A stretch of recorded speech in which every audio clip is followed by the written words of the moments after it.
일본 정부는 한일 군사정보보호협정 지소미아가 종료돼도 별 문제가 없을 거라며 애써 태연한 모습을 강조하고 있습니다.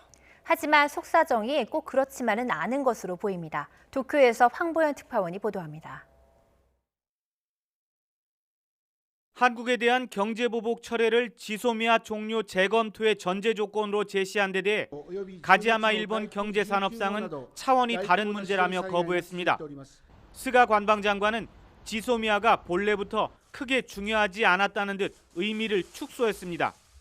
日韓 GSOMIA この下でこれまで我が国や米国の情報に加えて補完的な情報収集を行うための情報交換これを行ってきており 지소미아가 종료돼도 일본은 아쉬울 게 없다는 태도입니다. 일본 언론도 대부분 정부 입장을 그대로 전하며 지소미아 종료는 한국에 큰 타격이 될 것이라고 보도하고 있습니다. 하지만 일본이 원해서 체결된 지소미아인데 종료돼도 일본엔 거의 영향이 없을 것이라는 주장에는 설득력이 떨어진다는 분석도 나옵니다.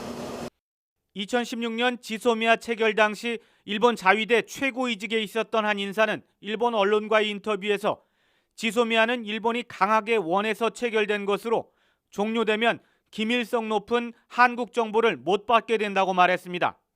일본이 가장 아쉬운 대목은 북한이 탄도미사일을 발사할 때의 초기 정보, 지구가 둥글고 한국이 북한과 거리가 가까워 일본 레이더가 미치지 못하는 발사 정보를 한국이 더 빠르고 정확하게 얻을 수 있기 때문입니다.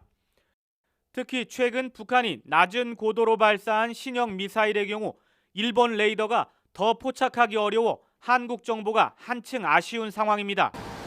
탈북자 등 북한 관련 인사들을 통해 수집한 이른바 한국의 휴민트 정보도 일본이 탐내는 부분입니다.